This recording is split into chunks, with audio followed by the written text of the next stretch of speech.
Welcome in the greatest podcast in sports betting entertainment. My name is Tanner Kern, certified G, bona fide stud, and you can't teach that.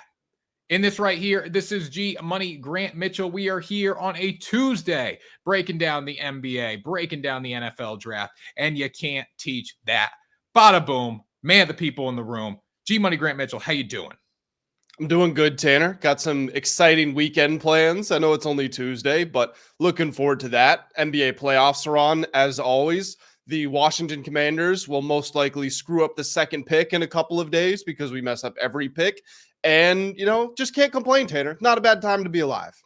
What are you doing this weekend? You can't drop that and not tell the people what you're doing. Well, I mean, it's not actually that exciting. Me and my girlfriend's works in the government, and there's just a lot going on in the world right now, and so she kind of needs the day off. So we're just gonna go take a little couple-hour trip. Just go do some exciting activities down in the area. So yeah, it'll be fun. I'm looking forward to it, but nothing crazy. I'm not like flying anywhere or anything like that. Gotcha. I am going to watch sports. Yeah, I mean, I don't blame you. That's never a bad thing to do, Tanner. If I could do that my entire life, I could just watch sports. That's what I would do. I'm going to be watching probably the Bruins because the Celtics series is wrapped up. So the Bruins will play Wednesday and then Saturday. Saturday is going to be like a funeral if they lose on Wednesday. So I'm locked in the NHL playoffs right now. That's more where I'm focused on because when it comes to the NBA, I got the Celtics and we know the Celtics are going to win. Not like Knicks fans out here acting like they won a damn championship after winning 2 games thanks to the Sixers handing that one to them. We're going to talk about that in a minute. We are. But before we do that, make sure you subscribe to the YouTube channel, like, share, comment, turn the bell on for notifications when we go live, when we post content, guys. You're not going to want to miss it. We're breaking it all down. And also, Grant, we forgot to discuss this in our little meeting. Little Ryan Garcia betting on himself.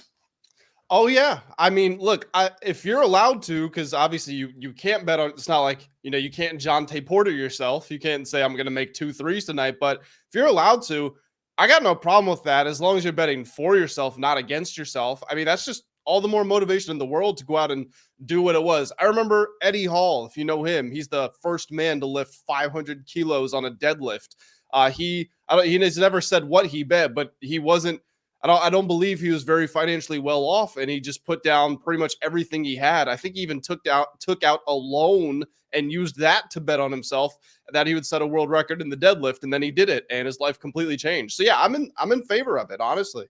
No, it's awesome. You should be able to bet on yourself. I think people were a little like miffed when he pretended to be like a fat, lazy, pot smoking, alcohol drinking slob for about 3 months leading into his training camp. But he obviously wasn't doing that. But he still would have been a dog in that fight. I don't know. I think he might have been. I see. He could have been. We don't know. He could have been. Maybe he's just that elite of an athlete where he can do all those things and train. But he was definitely training too. Like it wasn't as much as Devin Haney. Like Devin Haney's workout routine was like 5, 6, 7 a.m. like just on the grind nonstop. Garcia was just chilling. But good for him. $12 million. Pretty nice win. It was a very entertaining fight as well, too. I don't know if you got the chance to see it. Brian smacked him around in the first round, and then Devin just kind of took over. Probably the next 4 outscored him on the judges' scorecard and all of those. And then it just became this battle of Ryan would hit him with a few power shots, and then he ended up knocking him down 3 times, but then Devin was still stringing points together. You were wondering if Devin even still had a chance on the scorecard, but by the end of that fight, I mean, Ryan was the rightful winner. I heard somebody on the commentary describe it well. They said this could be a tie as a boxing match, but Ryan won the fight very clearly, and then ultimately Ryan did get the decision as well. So yeah, the judges got that one right, but I enjoyed the fight a lot. Yeah, it was cool. I mean, I watched the highlights a little bit, but it looked like Ryan trained a lot. He still trained for that fight. He did, but he also said after the fight that his cardio, his conditioning wasn't where it normally is, and you could see that in the fight. Like if he put a flurry together, he would just go, not stand around because these guys are still 140 pounds. It's not like heavyweights when they get tired where they're just statues. They would still be dancing around the ring, but there would be, even rounds where Ryan just really wouldn't throw. So he was obviously training. He's always going to be training. He's been training since he was 8 years old. But, I do think some of his antics building up to the fight, I don't think they came from nowhere. I think something was definitely different this time. Yeah, and I like how they can bet on themselves to win. It's not Jonte Porter at all. Everyone's like, this is Jonte Porter all over again. Like, no, Jonte Porter literally told people he was going to miss the full game, bet the under, put 80,000 on a parlay to win $1 million. So this is not Jonte Porter whatsoever. Did you see what Larry Nance Jr. said in his press conference? No. Oh, yeah. He was like, yeah, this is not. Yeah. I saw that now. I don't have a betting account, right? Oh, yeah. But what the actual quote was, somebody in the media after the play-in asked him how he felt about the Pelicans' chances against the Thunder. And he was like, yeah, man, they're a great team, but we're also one hell of a team. I'm betting on us. No Jonte Porter. I thought that was great. That's the next, the no followed by a name of someone who did something wrong, just like we had with, I can't even remember the dude's name now. Why can't I remember? Because DJ Burns? Because he's not relevant anymore. That's the problem. But DJ Burns, his no Diddy comment. Yeah. So that's the new trend in today's world. But anyways, we got some basketball to talk about. The Philadelphia 76ers pretty much handed a game away to the New York Knicks on a silver platter last night. It was very ugly to watch the final 30 seconds of that basketball game, but the Sixers are still pretty confident. Before we talk about Joel Embiid's comments, Grant, what were your thoughts on this game? I'm going to flip this on you, Tanner, because you and I seem to have different standpoints on a lot of these conversations when it comes to judges, referees, officials, all that. So, late in the game, there's some contact. I mean, it's the Knicks, it's the Sixers. There's going to be contact anyway. It's the playoffs. There's going to be contact anyway. But that inbounds pass to Maxey looks like there might have been a little bit of jersey grabbing. Now, granted, when Maxey did fall over and the ball squirted loose, that wasn't a foul. Apparently Nick Nurse was trying to call a timeout when Maxey had already lost possession. But in that initial inbound, are you cool with no whistle there, or do you think they should have blown it for a foul? I think there should have been a whistle, but at the same time, too, I also think the Sixers' stupidity played into this loss. Like, you can't just put this all on the referees. You can't trust that Nick Nurse was trying to get a timeout. And, like, if he really got a timeout and the refs were there, they were going to grant it to him if they had possession of the ball. So I think there should have been a foul, but also it doesn't look good when there wasn't a foul. It looks really bad. And the fact that, was it DiVincenzo, right? I saw the highlights. I mean, he's wide open on 3-point line. When he missed the first shot, we need to scoot somebody out there and protect the 3-point line as well. So there are just a lot of moments in that final 30 seconds where I was like, what's going on here?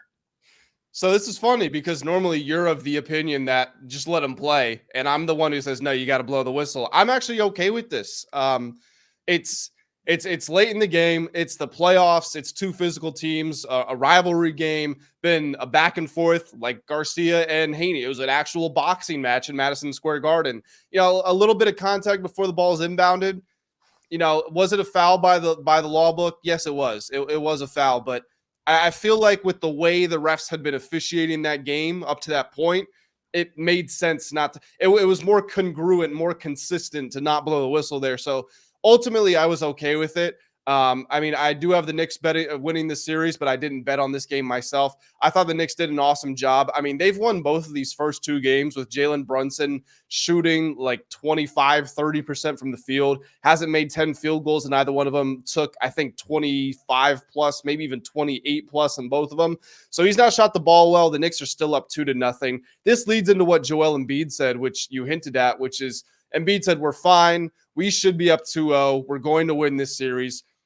I admire the confidence. That's what your leader is supposed to say. You can look at the fact that Tyrese Maxey gives you 33 in the first game, and then he has the flu. He has his Michael Jordan flu game, and he's even better the second time. Looks like he hit what was going to be the game winner, had a real great a late flurry in that game, played 44 minutes of the 48 possible. You can look at all these signs and say, yeah, Philly's got reason to be optimistic going home, considering they could have won these games. But I mean, with Embiid, the way he is, he's been sensational since probably about the fourth quarter mark of game one. He's been sensational as a shooter, but he can't move. That knee. I don't know if it is. I'm sure there is physical pain. Don't get me wrong, but I think there's also just a lot of mental trepidation involved because of how injured he's been. He knows he's not healthy. Like, he fell over shooting a free throw. He was writhing in pain right before halftime after that dunk in game one. He's fallen to the ground. He's getting up slowly. He's not jumping to rebound. He's not really jumping to block shots. He's driving to the rim a whole lot less. Like, this is just not the Embiid that won the MVP. This is not the Embiid that should be able to carry you to the finals. You know, this is still a good player, but it's not the most dominant version of Embiid, not even close. Which is crazy to say because he's had 34, 10, and 6 last night. You know, it's crazy to say that he is not the same player, but you're totally right there. It looks like he's holding back. I do like the comment for him. I have a problem with how he said it. He was like hunched over, like a little baby back. You know what? I know you didn't want to look at the media, but if you're going to make that comment, you better look them in the eye and say, we're going to win the series. That's my number one take with that. Number two, because you also I felt like he didn't really believe it. Number two, I do think the Sixers have a reason to be confident because the series doesn't start until a team loses on their home floor. They could easily go back, go 2-2, and then I know you've said that before. I know you said that. Well, the problem, it's funny because that is like one of the most common phrases in the playoff basketball. But by that logic, there are a whole bunch of series that just never start. You know what I mean? Well, yeah, I mean, because it comes down to game 7, but anything can happen in game 7. I looked at the Bruins last night with the Maple Leafs. The Bruins were in full control of that series. They were up 1-0. They had a lead in game 2. They blow game 2. Now it's like, holy shit, we're 1-1 and we're going to Toronto. Like, so that's the difference. So once you lose a game on your home floor, it's different. Now the Knicks are obviously in control because they're up 2-0. And if they get 1 in Philadelphia, they're up 3-1 coming back home, which is huge. But I do think the Sixers have a chance to make this series interesting. I'm not going to sit here and say they win it. They've kept both these games close. You could say that they should have won last night's game. That was coaching, that was philosophy, that was strategy problem. And credit to the Knicks, they kept coming. And then in game 1, they were in a position to win that game as well. So going back home, I think we might see a little different result, but ultimately I think the Knicks probably grab one of those games in Philadelphia. Teams that are up 2-0 in series win 93% of the time. So I think you got to look the Knicks' way. I love the way that they've been playing, man. I mean, just the intensity and effort level from these guys is just off the charts. Josh Hart is a joy to watch. Miles McBride, OG Anunoby, a joy to watch. Jalen Brunson, you know, he keeps coming. He's listed at 6'2". He's probably 5'11", probably can't jump over a phone book. And he's the 4th leading scorer in the NBA, leading this team in the playoffs. They're just a very fun team to watch. Definitely. All right, Grant. Well, how did it feel for Nikola Jokic to shove it down your throat once again last night? First of all, I resent the wording of that. Second of all, I'm an impartial NBA observer, Tanner. We are on the clock here, which means I have no bias. My takeaway from that game is if the Lakers don't win that game, what's it going to take? I mean, they're up 15 points at halftime. D'Angelo Russell makes 6 threes in the first half. He averaged 6 points in the Western Conference Finals last year. Scored, I think, 13 on like 30% shooting. Went 1 of 9 from 3 in game 1. He is outstanding in that first half. Anthony Davis, outstanding. He was whooping, I shouldn't say he was whooping Jokic's butt because Jokic was going back at him, but he was doing anything he wanted to Jokic offensively, and he got a couple blocks on defense as well. LeBron, first 3 quarters, slow, but you know what? That's fine because in the 4th quarter, he was awesome until obviously the missed game winner right at the end, which toilet bowled out. It's harder to have a closer miss than that. But the point being, they had everything in position right exactly where they would want it. Another slow game from Jamal Murray. Again, you know, he also came alive in the 4th quarter, but the rest of the team wasn't doing a whole lot, and they still lose the game. I don't know what it's going to take for this team, and it doesn't make sense to me because the Lakers are one of very few teams that have the personnel to match up with Denver. And this is, if you want to go back to the Western Conference Finals, all 6 of these games have been right there. And the Lakers statistically, last year and this year, one of the 3 best teams in the league in clutch time. And they just can't get it done. They just cannot get the big baskets and the big moments. They can't get the stops when they need. Yeah, I mean, some teams have their opponent's number. The Denver Nuggets have the Lakers number. They've won 10 straight against them now. So it's like, what are you going to do? But going into the series, Grant, we did say, okay, there's a few guys that need to be big. Obviously, D'Angelo Russell, he was really good last night, 8-16 from the field, 7-11 from 3. You're talking about that. Roy Hachimura only had 3 points. Austin Reeves only had 9 points. You relied a lot on Anthony Davis, LeBron James. Those 2 guys obviously are going to be the guys you need to rely on. But we talked about these role players needing to step up. And we didn't see that last night outside of one man in D'Angelo Russell.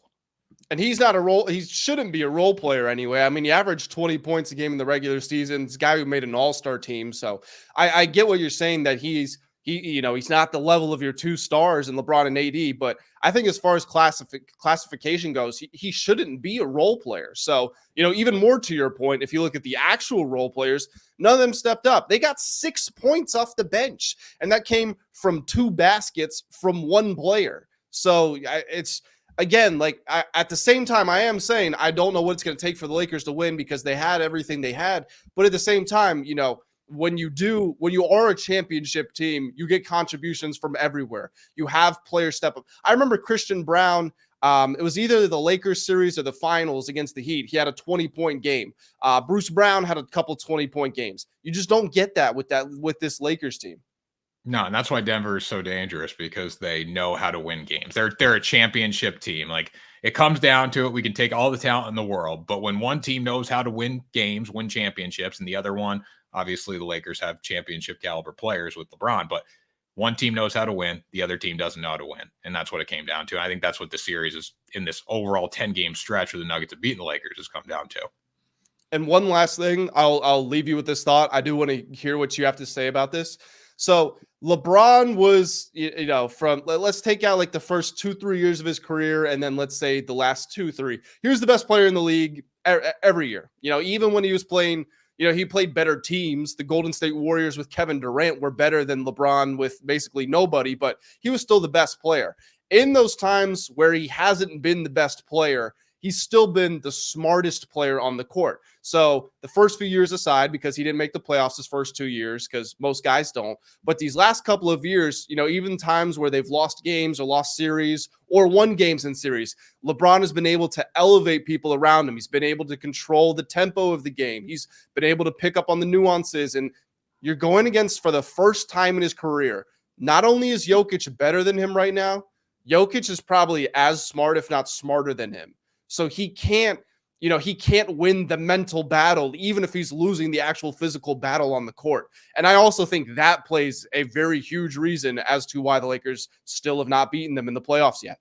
Yeah, I agree. I mean, the Nuggets are just an all-around better team. There's no fault in losing to a better team. The Nuggets are better in every capacity, mentally, physically, talent-wise. They have more there, and they know how to win championships, and that's what it comes down to. This is a team that's on championship hunt versus the Lakers, who are like, okay, well, if they win this series, they can maybe make a little bit of a run, but we're expecting the Nuggets to be there at the end in the Western Conference. I do wish the Lakers had a different coach than Darvin Ham, though. I will say that could make this series so much more competitive.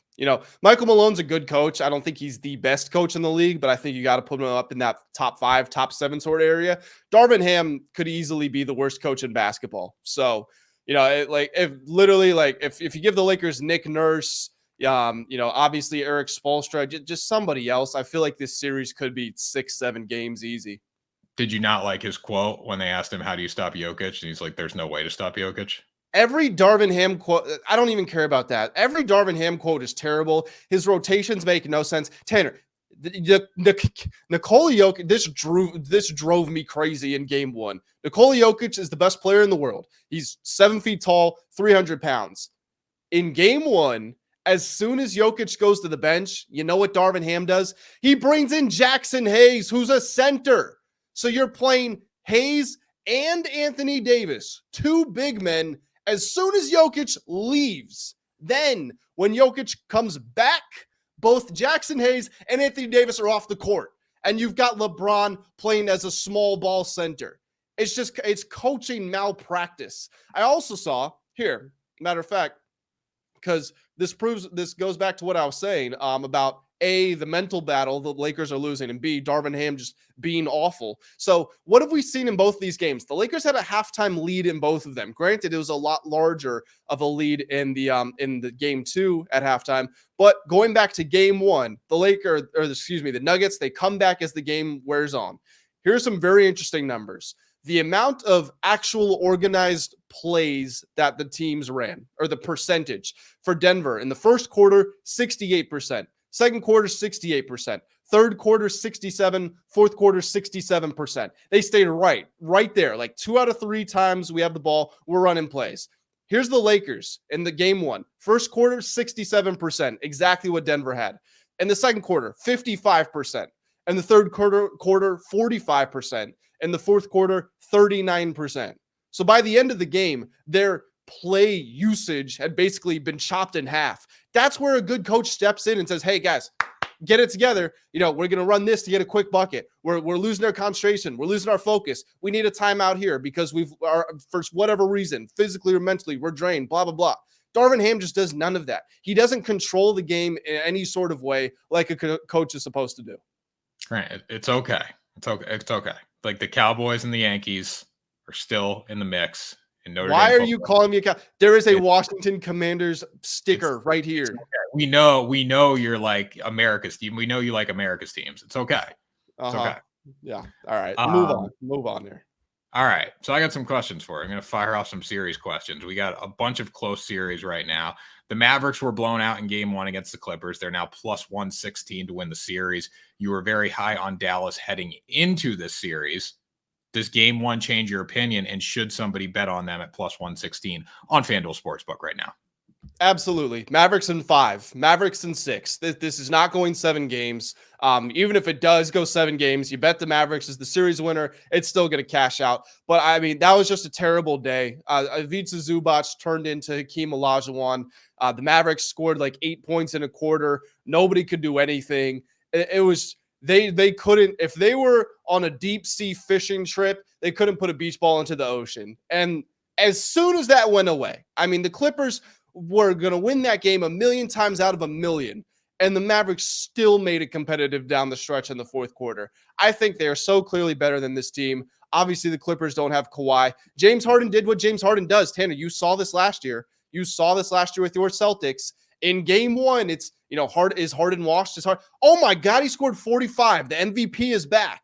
And then he's just going to disappear for the rest of the series. We know what this, not only is that Harden's MO, is that Paul George's MO in the latter half of his career, is that the Clippers team MO, and also, again, the Mavericks just like their worst shooting performance as a team of the season, certainly since they got the new lineup. I'm not worried about them at all. I think the Mavericks win this one comfortably. The entire series. You think what you think 6 games realistically? Realistically, I would go 6 games, but I could see them sweeping from here. Wow. All right. Well, pretty confident stuff from the resident NBA guy here. I kind of like that. I like the Mavs at plus 116. I think that's a lot of good value. Looking at some other playoff series in the West, obviously Nuggets versus Lakers. That one's done. Timberwolves versus Suns. Timberwolves are minus 176. Suns plus 142. Any value that you see here? Maybe on like total games, maybe if you want to stretch this thing out to 7 games. I'm not entirely sure what the odds on that are. I like the Timberwolves to win this series before it started, even though they were the 3 seed and 1 game out of the 1 seed, they were still underdogs. Made no sense to me. I bet them for the series price. I think it was plus 120. There's no value to betting them at minus 170 though. All right. Well, there you go. You heard it from Grant there. Pretty much every other series, Thunder is minus 1,000 right now against the Pelicans. Any chance Pelicans can climb back in? Probably not. I would honestly just probably lean Pelicans spread in the head-to-head matchups moving forward. I don't think they win the series. Probably doesn't get to 7 games, maybe not even 6, but I think the Pelicans play them tough. I mean, they almost won game 1, and the matchups are just going to be a problem for OKC throughout. Definitely. In the East, the big one to talk about right now, Bucks versus Pacers. Bucks are minus 230, Pacers plus 184. The Pacers were like plus 230 to win this series, and then Giannis was having all the injury concerns, and then the Bucks came out, won game 1. They're back up to minus 230. So who's your pick here right now, knowing that the Bucks are up 1-0? I mean, mathematically speaking, I know Richard Jefferson said that the team that loses game 1 has an advantage, which is crazy because mathematically speaking, it's not at all the case. The team that wins game 1 usually goes on to win the series. So, I still think that there are very clear holes for Indiana to poke at, and I don't think they did a good job of that in game 1. I'm interested to see how they come out in game 2. And so, kind of going against my own word, I'm going to stick with the Pacers because I still think there are a lot of weaknesses they can get to. Dame Lillard was awesome in the first half, scored 35 points, didn't score the rest of the second half. He's going to be up and down because that just appears to be who he is with the Bucks. I'm really worried about Tyrese Halliburton. He only took 7 shot attempts, scored 9 points. Ever since he came back from his hamstring injury, he's been really bad. But again, I'm going to hold out faith that Rick Carlisle can make the adjustments and get Indiana into what made them so good throughout the regular season. But if you're picking one dog right now in these series, it's the Dallas Mavericks. Oh, 1,000%. Not even close.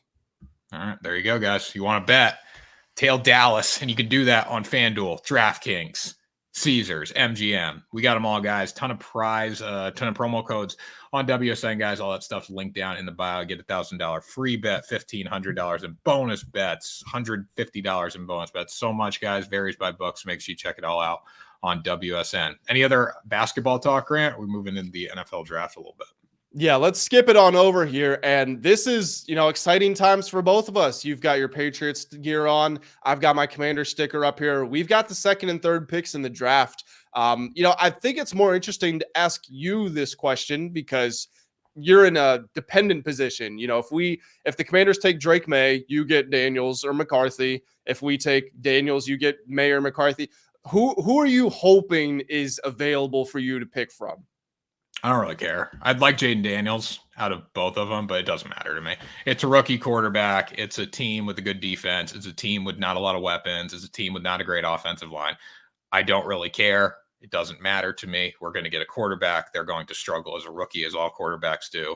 And then we will figure out if they can play or not. We looked at Mac Jones. We thought he was not the second coming of Tom Brady by any means, but we thought he was going to be a reputable quarterback. And I do think Mac got screwed in New England. I mean, we argue about this, but he was a Pro Bowler that they put absolutely no talent around in his second and third season, and they didn't give him an offensive coordinator. Like, Matt could still be a starting quarterback in the NFL in the future if he has the right situation. So I'm not super high on whoever we get who we get, and then we obviously figure it out down the stretch. I think that's a very solid reasoning. That's a very good mindset to have, because if I was a Patriots fan, I wouldn't have any expectations for my rookie quarterback for the reasons you mentioned. Also, a rookie head coach. Think you got to throw that in there as well. I have a little more faith in the first year situation in Washington, because I think the lines are about equivalent. Washington's obviously got the much better skill position guys, with Eckler, Robinson Jr., McLaurin, these guys. It's more suited for a rookie to have success. But that being said, I don't think they will find much success there for rookie year. So I'm with you. I think what frustrates me as a Washington fan is, we had the second overall pick however many years ago, 2012, I think. We get RG3, Andrew Luck goes number 1. Okay, a few years ago, we have the second overall pick. We get Chase Young, Joe Burrow goes 1 overall. This time we've got the second overall pick. Caleb Williams is going first overall. Like, we have literally been 1 loss away from probably 3 generational talents. And thus far, RG3, you could say, got screwed because of injury, but point being, the other 2 didn't pan out. And I think the drop-off between Caleb Williams and May, Daniels, McCarthy, whoever, is just pretty steep. So, I'm with you. I don't have many expectations for the first year, but ultimately I do think we end up picking Jaden Daniels. That's what the betting odds say. I know his agent said that they were unhappy with how the Commanders treated the pre-draft evaluation process, but I still think Commanders end up with Daniels, and that leaves Patriots with either May or McCarthy. Yeah, I think it'll probably be Drake May based on betting odds, but I'm good with whatever. It doesn't impact me in any way whatsoever. I'm more of a Tampa Bay Buccaneers fan now. I like Baker Mayfield, so I have no expectations for the Patriots. I don't really care. Like, I was a Tom Brady. I realized during the stretch of losing that I was a Tom Brady fan. I wasn't a Patriots fan as much as I was a Tom Brady fan. So whatever happens, happens. We get a quarterback, great. I'm more into betting on these teams. If I want to take them against the spread, I'll actually root for them. If I don't, I'm not going to do that. A big domino in this draft, I think, is J.J. McCarthy. Interested to hear where you think he's going to end up. There's been smoke that he could be the second or the third overall pick. His odds, by the way, went from plus 2,000 to plus 1,000 to being the second overall pick. Again, I don't think he goes that high, but just gives more credence to the fact that people are saying, hey, it's a possibility he's moving up the board. I do think it is going to be Williams and then one of Daniels, May Daniels. And then at number 4, the Cardinals don't need a quarterback. At 5, the Chargers don't need a quarterback. At 6, the Giants maybe do, but would they be looking to invest that high of a pick when they've got Daniel Jones already? And then if you do that, do you put the 6th overall pick on the bench? That doesn't seem like something you would do. So I think there are a lot of opportunities for teams to trade up and to probably that 4-5 spot and get JJ McCarthy if that's what they feel like they want to do. I think JJ McCarthy, did you say he could be this year's Will Levis? I saw that in an article, but I thought you brought that up. I think, yeah, you did, right? Yep. Yeah. And I wrote an article about it as well. So maybe you saw it on LinkedIn or something. Maybe I did. But I was scrolling somewhere and I saw that. I remember you said that too. And it could be right. Like Will was expected to go 2, 3, and then CJ Stroud, he was dangerously stupid. And that's why he was going to drop down, and he didn't drop down. Like you don't know what's going to happen. Also too, I was looking at a 2017 quarterback draft ranking, and let me pull it up here. This will just give you an idea. I'm trying to remember who the 2017 class was. It was Mitch Trubisky. That one. All right. So let's see the best one. The best one is Dane Brugler, who is not as big as obviously, or Brugler, not as big as Todd McShay or Mel Kiper, but he had Mitchell Trubisky, Deshaun Kaiser, Deshaun Watson, Patrick Mahomes as his top 4.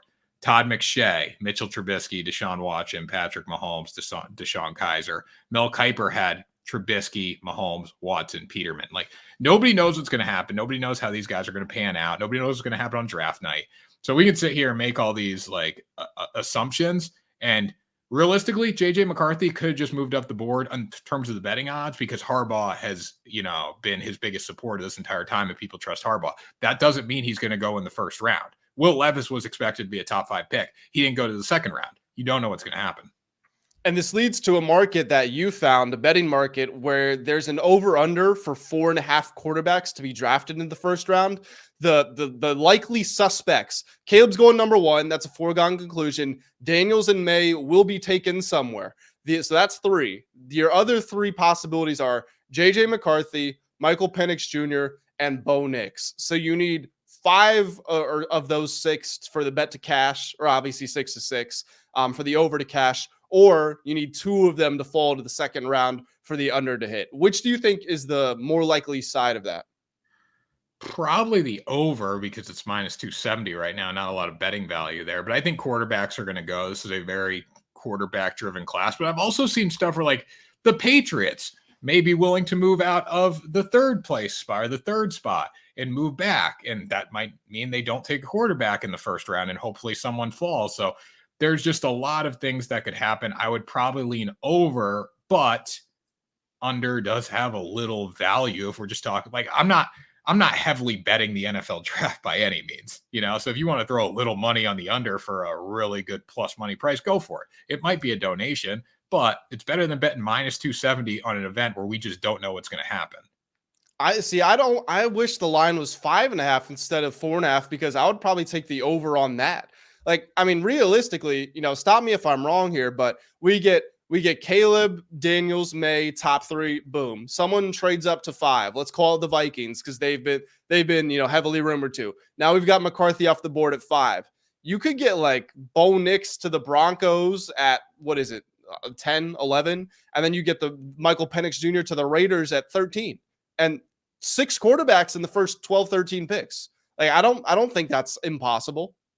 No, it's not possible, but there's also, and this is not as likely of a route, there's also for 4 quarterbacks to be drafted. Just again, we don't know. Like it's so much changes on draft night. Like even I think back to Remy Tunsil having his little gas mask pot machine on his face. Like that dropped like 20 minutes before the draft. And he's an unbelievable offensive lineman. He's had a great career so far, but that cost him like 16 spots.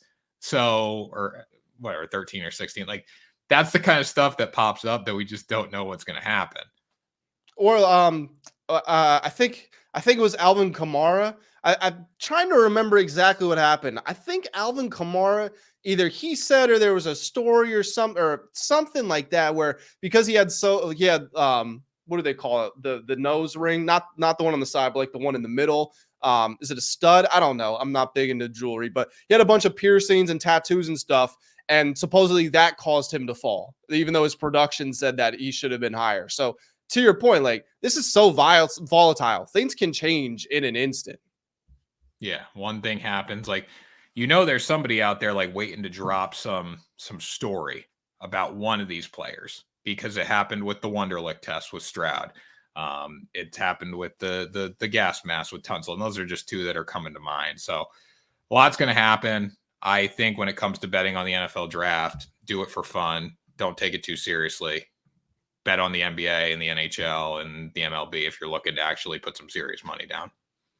Yeah, I agree with that. One final NFL topic, and then we'll head out of here just real quick. Zach Wilson to the Denver Broncos. Is this a career saver, or is this just kind of, this is like a Josh Rosen deal, a Trey Lance deal where we'll kick the tires because this was a top pick, but probably nothing's going to come of it? I think it's great for him. I think he had no chance to succeed with the New York Jets after playing last season because of Aaron Rodgers' injury. I think he needed to be in a new situation. I don't know how it's going to work with Sean Payton. I also don't know how it's going to work if you draft a quarterback, because if you have a rookie quarterback mixed with Zach Wilson, who has said to be a team guy, and he might be a team guy under Aaron Rodgers, how's he going to be with a rookie quarterback? And he's not necessarily a guy that I want backing up a rookie and kind of teaching them the ways of the NFL. So that could be a situation where you were talking about before the show, the Broncos might tank and not take a quarterback this year, even though they're expected to potentially get Bo Nix, right? That could be an area where a quarterback falls off the board. Yeah, that was my thoughts on the whole thing, that, Zach Wilson, you let him play. It's a former second overall pick. If for whatever reason, like, what if we find out Robert Saleh is just the worst coach in the NFL and Zach Wilson's actually all right? Then you've got something. Or, if he just continues to play how he has, which is, I'm sorry, Zach, probably one of the worst quarterbacks in the last 20 years, then you get a top draft pick in next year's draft. And it's not a very quarterback-rich draft, but I can tell you what, I would much rather take a swing at the first or second best quarterback prospect next year than I would with Bo Nix. Yeah, no offense to Bo Nix, but I don't see much of a pro ceiling from him. So that I don't hate the move, even though I'm not calling Zach Wilson the solution to the problem, but I think it's probably the right move to make here. Yeah, it's a win-win for them, because if they do suck, they tank, they're not going to be good in general. They lost so much cap space with Russell Wilson. They can't afford to pay a lot of really star players. And then if he does perform, great. You got a reputable backup quarterback, potentially. You got a guy that you can potentially trade elsewhere. And people can just say, hey, well, he was never in a good situation. He's in a situation now where he succeeded a little bit. We'll take a chance on him again, because Zach Wilson's still young enough where that can happen. One more bad run, he's done. But he's still got one more chance to rebuild himself. Yep, I agree with that. Tanner, that's gonna do it for this episode of Ride the Line. Another show, another day, another dollar. Grant, why don't you take us out of here? Yeah, guys, thank you all so much for tuning in. Make sure that you have liked the video. If you have not already, drop some comments. Let us know who you hope your team takes on Thursday at the NFL draft. Make sure that you have subscribed to the channel, and we will catch you all in the next episode of Ride the Line.